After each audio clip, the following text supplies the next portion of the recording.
My boss's favorite employee demanded I handle all the tedious tasks because I'm too valuable to waste time on this. When I refused, she went to our boss and pouted. She's not being a team player. My supervisor looked at me as I pulled out a list of my workload and said, "Then let's see who's really carrying the team." This happened at a mid-sized marketing agency in downtown Chicago. Not a fancy place, but we weren't scraping by either. I worked there for almost 4 years as a project coordinator. Same company, same role. That should tell you I wasn't a star. Just consistent. Steady. Someone who kept things running without fanfare. The drama started with one person, Samantha. She joined the company about a year after me, fresh out of a big-name MBA program. She was tall, wore those expensive blazers that looked casual but weren't, and always smelled like some high-end perfume. The kind of person who called the Keurig tragic but still used it every day. From day one, she was the favorite. The favorite. Our boss, Mitch, practically drooled over her ideas. She could suggest something completely basic like, "Let's run Instagram ads," and he'd act like she reinvented marketing. And okay, fine. I didn't care. I don't need attention. I show up, do the work, go home. But what pissed me off was how Samantha slowly started pushing all her grunt work onto me and a couple others. First it was little things. "Hey, can you schedule the call with the Denver client? I've got this presentation to polish." Then it was data entry, client feedback summaries, updating timelines, proofreading. Then it got bold. "Can you just handle the monthly reporting for all my clients? I'm more useful focusing on strategy." She said this to my face, like I should be honored to free her up for more important work. And the worst part? Mitch backed her up. Anytime I said I was busy or suggested she do her own stuff, she'd pout to him, and he'd give me the whole, "Come on, let's help each other out. We're a team" lecture. So guess who ended up staying late more than anyone? Me. Guess who got left out of the fun projects? Me. Guess who picked up the slack when Samantha flaked or forgot something? Also me. For a while, I swallowed it. I needed the job. Rent wasn't cheap. My student loans weren't magically disappearing. I just kept grinding. But there's a limit. One Thursday morning, I was working through my to-do list. 20 items deep, 3 meetings back-to-back, and deadlines stacked like Jenga. Samantha walked in 30 minutes late, holding her usual oat milk latte, wearing oversized sunglasses like she'd just come from a photo shoot. She strolled up to my desk and casually dropped a file folder on it. "Hey," she said in that sugary voice, "can you take over the scheduling for the Russo campaign? I've got this super long brainstorm session with Mitch later." I didn't even look up. Nope. She laughed like I was joking. "Wait, seriously?" "Yeah, seriously. I've got no room." Her face dropped. "You're not even gonna try to help?" "I've been helping you. For months. I'm at my limit." She stared at me like I'd grown another head, then turned and stormed off. 30 minutes later, I got the email. "Hey, can you come see me in my office?" Mitch, I walked in. Samantha was already there, sitting across from him, arms crossed, looking like she'd just been scolded by her nanny. "She's not being a team player," she said before I even sat down. Mitch sighed and gave me that disappointed dad face. This isn't the kind of attitude I expect around here. I didn't say anything at first. Just reached into my bag, pulled out the printout I'd brought in that morning, and slid it across his desk.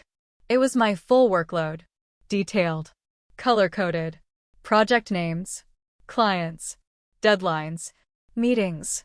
Hours. Everything. I had receipts. "I'm happy to help the team," I said. "But this is what I'm already doing. If you think I have room for more, let me know what I should drop." He blinked. Samantha leaned forward to look at the paper. Silence. Then Mitch leaned back in his chair and rubbed his jaw. "Okay," he said. "Let's take a look at everyone's workloads and see how we're distributing things." Samantha's eyes went wide. She didn't expect that.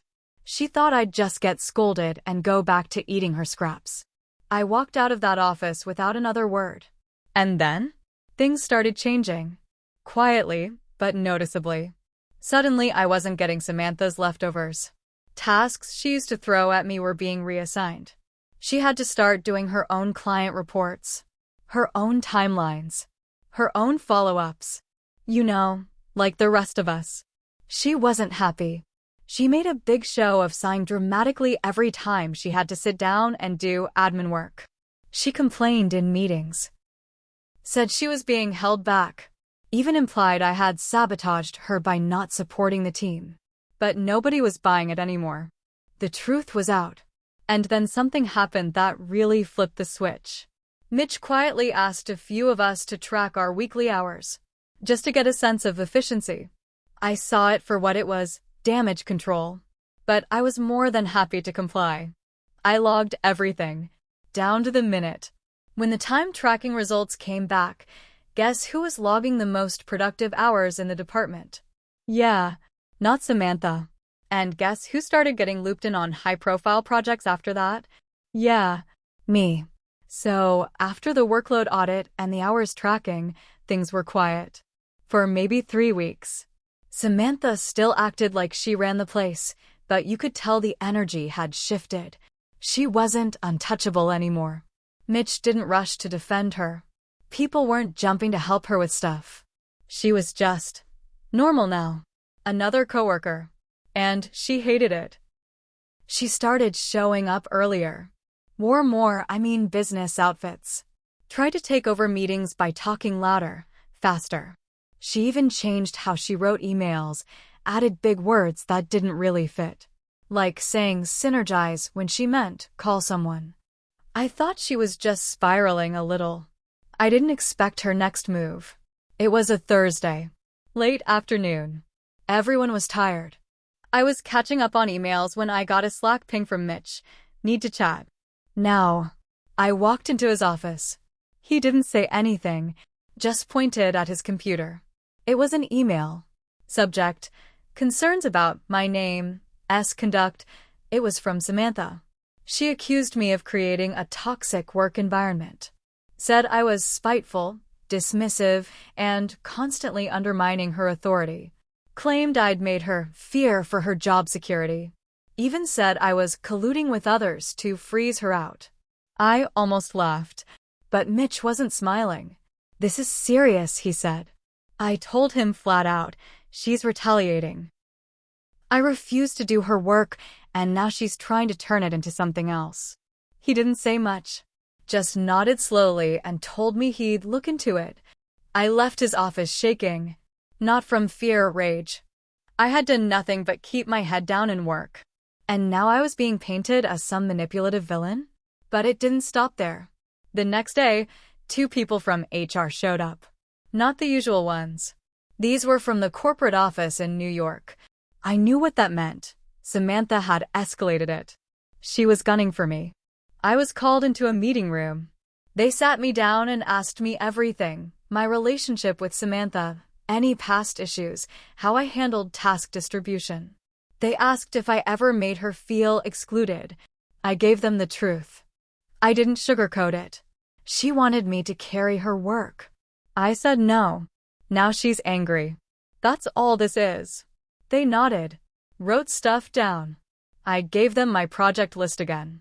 Shared the time tracking results. Even forwarded past emails where Samantha dumped work on me. I walked out of that room not knowing what would happen.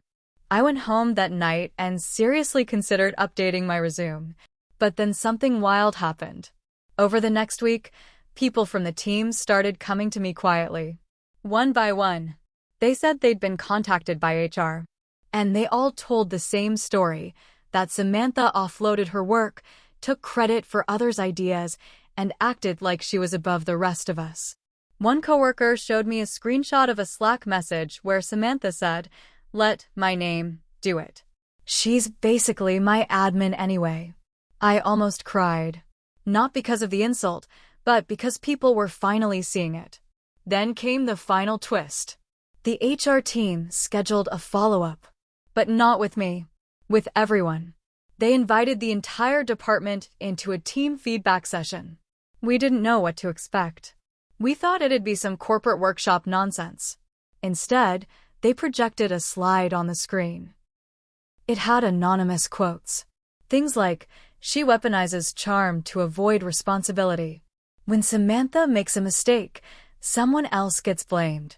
She talks about us like we're below her." It was clear who they were about. Then HR said, "We've gathered a lot of consistent feedback. There's a pattern here." Samantha just sat there, frozen, didn't say a word.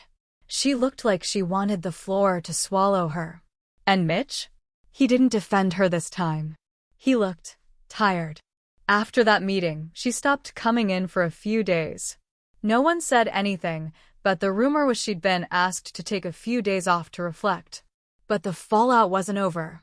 So, after the department-wide meeting, it felt like we all finally took a breath. Samantha didn't show up the next day. Or the day after. Rumors flew. Was she suspended? Fired? Sent off to some secret executive retreat for reflection? Then, the following Tuesday, she walked in like nothing had happened.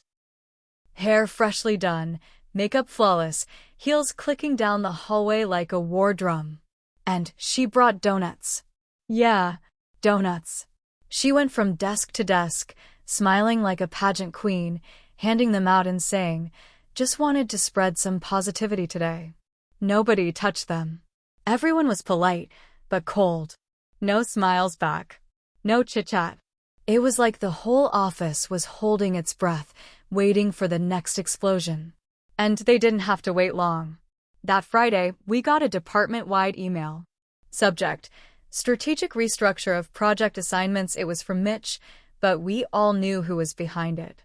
It said we'd be moving into task-based pods instead of individual ownership of clients. No more my accounts or your deadlines. Everything was going into shared folders, and everyone in a pod would collaborate equally on tasks. It was worded like it was about fairness, balance, equity, but it was a weapon. I got moved into a pod with Samantha, me, her, and two junior staffers who were new and still figuring out where the bathroom was. It was obvious what this was. She couldn't get me fired, so now she wanted to drown me in her mess. She wanted to bury me in shared accountability, so no one could track who dropped the ball or who carried the weight. For the first week, I tried to keep it together. Did my part. Helped the juniors. Set up folders, wrote SPs, made sure the new structure worked. Samantha? She swooped in during client calls to say something vaguely visionary, then disappeared for hours. The cracks showed fast. One of the juniors came to me almost in tears because Samantha had told her to just figure it out on a client presentation, then trashed it later and blamed her for it being amateur. So I started documenting. Again. Every single thing. Every missed deadline. Every task reassigned. Every email. Every time Samantha failed to respond. I kept screenshots. Time stamps. Slack logs. Meeting summaries. All of it. Then came the client screw-up. One of our long-term accounts, big money, loyal for years, got furious after receiving a half-finished campaign draft. Something Samantha had promised to personally oversee. She hadn't touched it, literally hadn't opened the shared doc. And when the client called, she tried to push the blame onto me. Said she had delegated the task to me directly. Except she hadn't. And I had the proof. I forwarded the logs, the meeting notes, the Slack conversation where she said, "I'll handle this one, no worries," winky face, and didn't include me after that. The client escalated. And this time, it wasn't just internal. Corporate got involved. They flew in. Again. This time it wasn't just HR. It was one of the directors. Suits. Ties. Serious faces. They asked for private interviews. With everyone.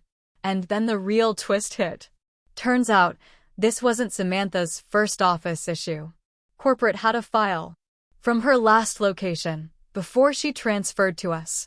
Similar complaints. Manipulation. blame shifting, emotional games. One person even took a medical leave after working in her team. No one had spoken up loud enough back then, and it got buried. But this time, it was loud, and it was everywhere. She wasn't allowed back in the office the next day. They didn't say she was fired, but her desk was cleared out. Her name gone from the Slack channel. Her photo removed from the website. It was over. Or so we thought. Because then, the email dropped. Not from Samantha. From her lawyer. She was threatening a hostile work environment lawsuit. Claimed the company failed to protect her. Said she was a target of coordinated bullying. Claimed she had medical documentation of the stress we caused her. People panicked. Even Mitch looked like he hadn't slept in days. Corporate told us not to talk about it. No gossip. No comments. Not even jokes. But then something incredible happened. People fought back. One by one, coworkers submitted statements, emails, screenshots. Even a few clients shared their side when they heard about the claim. Everyone had receipts. I even found a copy of a presentation she submitted for credit where I'd written 80% of it, and my name was erased from the slide notes. HR built a wall of evidence. Months worth. Maybe years, counting her time before us. So, after the lawsuit threat, things got tense. You could feel it in the air. People avoided eye contact. HR walked around like they were tiptoeing on glass. Mitch looked like he aged 10 years in a week. We weren't allowed to talk about the case, but everyone knew. The unspoken rule was, don't say her name. Don't bring up what happened. But nobody forgot.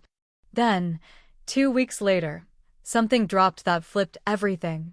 Corporate sent out a confidential memo, except it wasn't confidential for long. Someone leaked it. It hit my inbox from an anonymous email address. Samantha's lawsuit? Dismissed. Dropped entirely. She'd faked part of her medical documentation. The therapist letter she submitted? Signed by someone who didn't even exist. A quick call to the clinic confirmed it. Corporate didn't just brush it off. They countered. Filed their own claim. Fraud, breach of contract, reputational damage. They were coming after her. Hard. She disappeared after that. Deleted all her socials. Changed her LinkedIn to consulting and scrubbed all details. Nobody ever heard from her again. Word spread through our industry pretty quick. She was blacklisted. Couldn't get an interview at a gas station with that kind of history now. But that's not where it ended. Because Mitch? He didn't make it out clean either. Turns out, during the internal investigation, they found something. Emails between him and Samantha. Personal ones. Flirty. After hours. Some were inappropriate, especially considering she reported directly to him. Worse, he'd helped her rewrite some of her performance reviews. Meets expectations and changed them to exceeds before sending them up to corporate. Covered up mistakes. Ignored HR flags from earlier complaints. He wasn't fired immediately, but they made it public. Voluntary resignation. I saw him clearing out his office at 6:45 a.m. one day. I watched from the stairwell as he packed his little motivational plaques into a sad cardboard box. So now they were both gone. But here's the part where I eat a little dirt too. A month later, HR called me in. Said they wanted to go over a few things from the case. I figured it was just final paperwork. It wasn't. They showed me an email. From me. It was from months ago when I was drowning in work. I was venting to a coworker. Called Samantha some things I shouldn't have. Nothing illegal. But petty. Mean. Said I hoped she tripped over her own heels and cracked a veneer. They asked me if I thought that was appropriate. I didn't lie.